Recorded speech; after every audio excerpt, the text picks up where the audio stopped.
रात का समय था और मुझे डर लग रहा था। इस वक्त मायके जाकर सबको क्या बताऊंगी कि रात के इस पहर में अकेली क्यों आई हूँ और मेरा पति कहाँ है, जबकि मेरा पति कैसे आता। मैं तो उससे लड़ झगड़ कर आ गई थी। उस व्यक्ति ने मुझे एक बार भी नहीं रोका था, बल्कि साफ साफ कहा था कि तुम जा तो रही हो, लेकिन याद रखना वापस भी तुम्हें खुद ही आना पड़ेगा। मैं तुम्हें लेने नहीं आऊँगा। इतने कांटेदार शब्द थे ना उसके, और बोलने का ढंग तो इससे भी ज़्यादा खतरनाक था। मेरे तो आंसू ही नहीं रुक रहे थे। बदनामी का एहसास मुझे अंदर से काट रहा था। मुझे कुछ समझ नहीं आ रहा था कि अपनी मर्जी की शादी करने के बाद भी मेरा गुजारा नहीं हो रहा था। शायद सच कहते हैं लोग, प्यार मोहब्बत कुछ भी नहीं होता, सब कुछ पैसा ही होता है। जब इंसान की इच्छाएं पूरी ना हो तो उसका प्यार से दम घुटने लगता है, और मेरी इच्छा है तो ज़रूरतें भी पूरी नहीं हो पा रही थी। मुझे आज भी वो दिन याद है जब माँ और भाई ने मुझसे कहा था कि अच्छे से सोच लो, तुम जिस व्यक्ति से शादी करने जा रही हो उसके पास इतनी दौलत नहीं है, वो तुम्हें इतनी खुशी नहीं दे सकेगा जितनी तुमने यहाँ देखी है। लेकिन मुझ पर तो सिर्फ प्यार का भूत सवार था। शादी के बाद राहुल का आदेश था। मुझे एहसास होने लगा कि मैंने गलती की है, और इसकी शुरुआत उसी दिन से हुई थी जब मैंने जीन्स टॉप पहना था। मेरे पति ने देखकर ये कहा था कि ये तुमने क्या पहन लिया है। हालांकि मैं पहले भी ऐसे कपड़े पहनती थी। उसने मुझे नहीं रोका था। लेकिन अब हम इस वक्त मेरे पति के दोस्त के घर हैं, शादी के दावत पर जा रहे थे। मैंने हैरत से अपने पति को देखा, जिसके चेहरे पर मायूसी थी। मैंने कहा कि मैं तो शॉर्ट कपड़े पहनती ही रहती हूँ, आज कौन सा मैंने पहली बार पहने हैं। और उसने साफ साफ मना कर दिया कि अब तुम मेरी पत्नी हो, मुझे ऐसे कपड़े पसंद नहीं हैं, कपड़ा अभी बदल लो। मैं तो कुछ बोल ही नहीं पाई। मुझे उस दिन एहसास हुआ था कि मर्द की फितरत कितनी दोगली होती है। उसे महबूबा मॉडल चाहिए होती है और पत्नी घूंघट में छुपी हुई। मैंने गुस्से में कपड़े चेंज कर लिए, लेकिन मेरा मूड पूरी तरह खराब हो चुका था। एक तो घर में एसी भी नहीं था, गर्मी से मेरी जान निकल रही थी। अगर मैं ज़रा खुश हुई थी तो वो खुशी भी उसने मुझसे छीन ली थी। और फिर मेरा गुस्सा उस वक्त आसमान को छूने लगा जब मैंने ड्राइवर को फ़ोन करके अपने घर से बुलाया कि हम दोनों मेरे पति के दोस्त के घर ड्रॉप कर देगा। लेकिन मेरे पति ने मुझसे पूछे बिना ही वैसे वापस भेज दिया और साफ शब्दों से कहा कि मेरे दोस्त ने मेरी हैसियत को जानते हैं, मैंने तुमसे शादी की है, तुम्हारी दौलत से नहीं। जब जैसे मैं रहता हूँ तुम्हें भी वैसे ही रहना पड़ेगा। और फिर हम बिना एसी के टैक्सी में बैठ कर गए। मेरी हालत में कुछ अटक चुका था। आज तो उमड़ उमड़ कर बाहर आ रहे थे। मैं मुश्किल से उन आंसुओं का गला घोटने में लगी हुई थी। हम कब पहुँचे कुछ पता ही नहीं चला। मेरे पति ने मुझे जैसे किसी सपने में जगाया, और जैसे ही मैं टैक्सी से बाहर निकली मेरी आंखें फटी की फटी रह गई। हम एक आलीशान बंगले के सामने खड़े थे। मुझे पता ही नहीं था कि मेरे पति का कोई दोस्त इतना अमीर भी था। मैंने हैरत से अपने पति की तरफ देखा, जो अब टैक्सी वाले को किराया दे रहा था। उसके बाद उसने दरवाजे पर बेल बजाई। मैंने फौरन अपने हुलिये की तरफ देखा। सादा सी साड़ी में मैं उस आलीशान घर में जाने के काबिल नहीं थी। अब मुझे गुस्सा आ रहा था कि मैंने वो कपड़े क्यों उतारे थे। और फिर गार्ड ने दरवाज़ा खोल दिया। उसने अच्छे से हमारा वेलकम किया और एक नौकर हमें लेकर अंदर आ गया। जितना बाहर से खूबसूरत था, अंदर से इतना ही दिलकश था। हर चीज़ में खूबसूरती झलक रही थी। मुझे फ़ौरन अपना मायका याद आ गया, जब मैं अपने प्यार के लिए छोड़ आई थी। मेरा दिल टूट गया था। और फिर मेरे पति का दोस्त बाहर आया। उसके साथ उसकी पत्नी भी थी। दोनों को देखकर मैं हैरान हो गई थी। वो दोनों एक दूसरे के संग इतनी खूबसूरत लग रहे थे। उस लड़की ने बहुत ही मॉडर्न कपड़े पहन रखे थे। दोनों ने फूल देकर हमारा वेलकम किया। मुझे अपना आप मिटता हुआ सा लगने लगा। मैं आज तक बड़ी बड़ी शादियों और पार्टियों में गई थी और लाखों लाखों के कपड़े पहनती थी, पर इस वक्त मैं बिल्कुल वैसे ही लग रही थी जैसे हमारे घर की नौकरानी। अंदर का माहौल इतना ठंडा था कि मुझे कुछ देर बाद ही ठंड लगने लगी। मैं तो उन सब चीज़ों की आदी थी। गर्मी तो मैंने कभी देखी ही नहीं थी। मेरा पति अपने दोस्त से हंस हंस कर बातें कर रहा था और उसकी पत्नी खाने पीने का इंतज़ाम देखने चली गई। मेरे पति के दोस्त ने कहा कि भाभी आप बहुत अच्छी लग रही हैं। उसने आंखों में आग डालकर कहा, अभी भी मोहब्बत करने वाली औरतें दुनिया में मौजूद हैं, वरना आजकल तो औरतें पैसे पर मरती हैं। उसकी बात से मुझे कुछ हुआ था।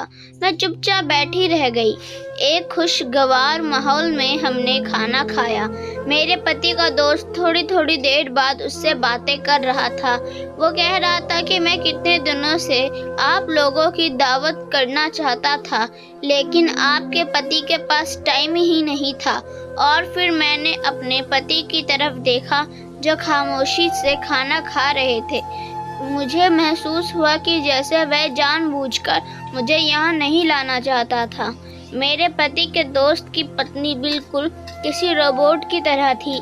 वो देखने पर बस मुस्कुरा देती थी, कुछ बोल ही नहीं रही थी। तकरीबन 3 घंटे हम वहाँ रहे। मेरा वहाँ से उठने का दिल नहीं चाह रहा था, लेकिन वापस तो आना ही था। हम लोग वापस आ गए। मेरे पति के दोस्त और उसकी पत्नी ने मुझे गिफ्ट दिया था। वापस आकर मुझे उस छोटे से घर में अजीब सा एहसास हुआ था। मेरा दम घुटने लगा था। दिल कर रहा था कि वापस उधर ही चली जाऊं, लेकिन अब तो मुझे यहीं रहना था। मेरे पति खामोशी से कपड़े बदलने चले गए। गर्मी इतनी थी कि कुछ ही देर में मुझे पसीना आने लगा। यहाँ एसी तो क्या, कूलर भी नहीं था। मुझे अब अपने पति पर गुस्सा आ रहा था। उसने वो सब कुछ लेने से मना कर दिया था जो मेरे घर वालों ने दिया था। एक घर और गाड़ी लेकर मेरे पति के आत्म शांत हो गया था। मैं यहाँ जल रही थी। कुछ देर बाद मैंने भी चेंज कर लिया और जब मैंने गिफ्ट खोलकर देखा तो मेरी आंखें चुंगी आ गई। उसमें ही खूबसूरत सा डायमंड का सेट था। मैं अभी उसकी खूबसूरती में गुम थी कि मेरे पति ने वो सेट मेरे हाथ से छीन लिया और कहा कि इतना महंगा गिफ्ट नहीं लेना, ये हम उन्हें वापस करेंगे। मैंने हैरत से अपने पति को देखा।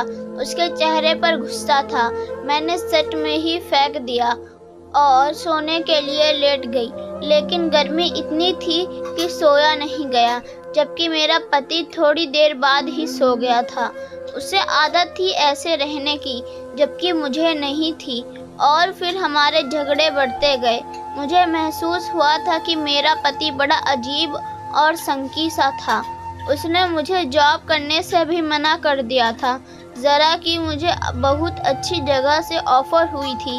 मैंने अपने पति से कहा कि हम दोनों मिलकर जॉब करते हैं और अपना घर बनाएंगे, वो सब चीज़ें जिनकी हमें ज़रूरत है। लेकिन मेरे पति ने कहा कि मैं तुम्हें जॉब की अनुमति नहीं दे सकता। अब मुझे लगने लगा था कि उसने जैसे मुझे घर में कैद कर लिया।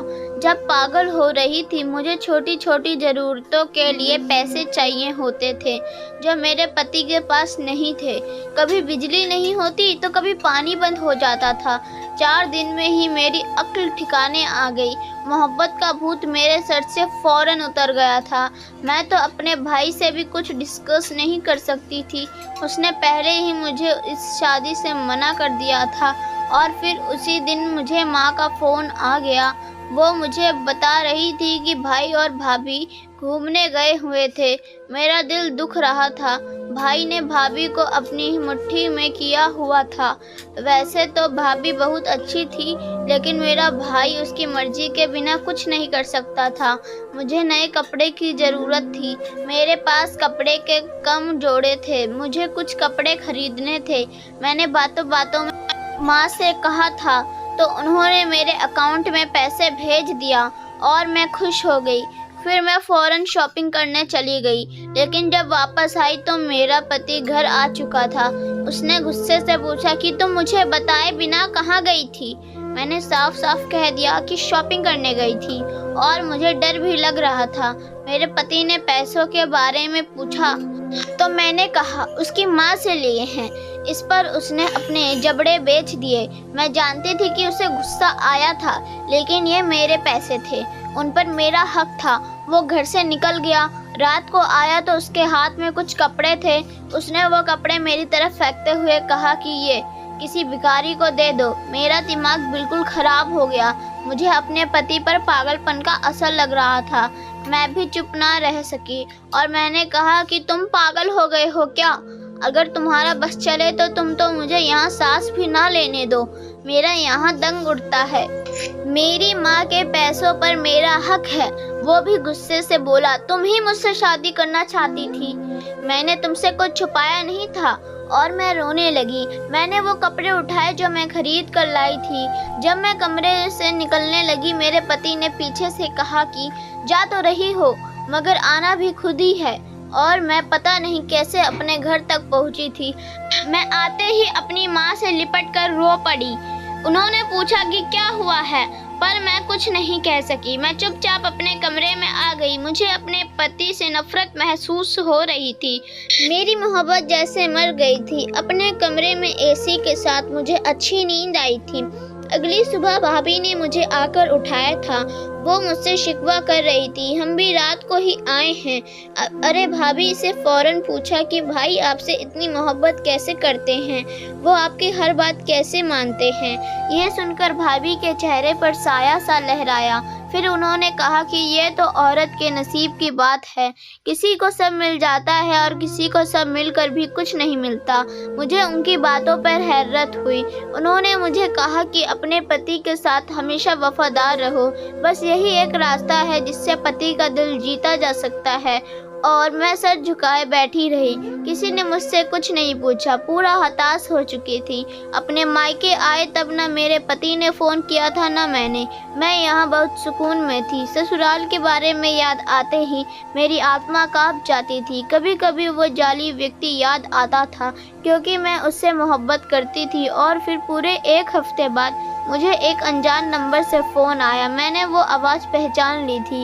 ये मेरे पति का वही दोस्त था जिसके घर में दावत पर गई थी।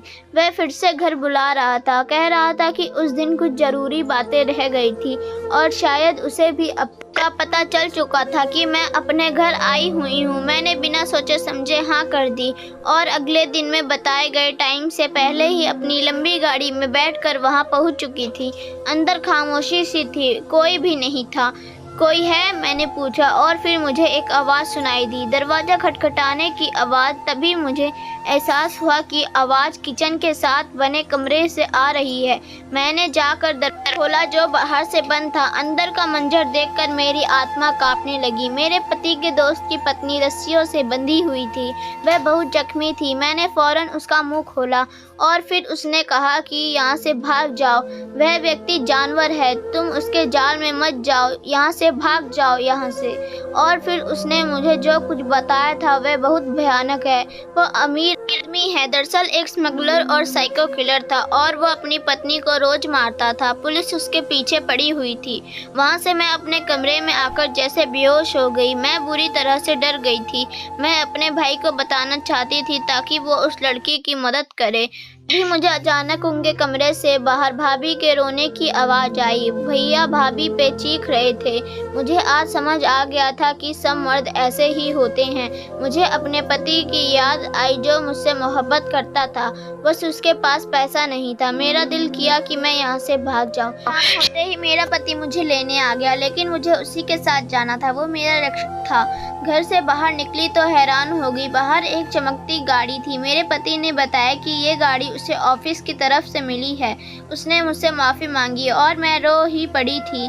मैंने उसे सब बता दिया। उसने मुझे गले लगाया और कहा, पागल तुम तो बेवकूफ़ हो। फिर उसने मुझे बताया कि उसका दोस्त पकड़ा जा चुका था। उसका दोस्त नहीं था बल्कि मेरे पति ने उसे जानबूझकर दोस्ती की थी ताकि उसके खिलाफ सबूत इकट्ठे कर पाए। मुझे ये आज पता चला है कि मेरा पति एक सीक्रेट एजेंट था। वो गरीब नहीं था लेकिन अपने मिशन के लिए बना हुआ था। मिशन पूरा हो चुका था। मैंने फौरन ही ऊपर वाले का धन्यवाद किया। उसने मेरी आंखें खोल दी थी और वक्त रहते मुझे बचा लिया था।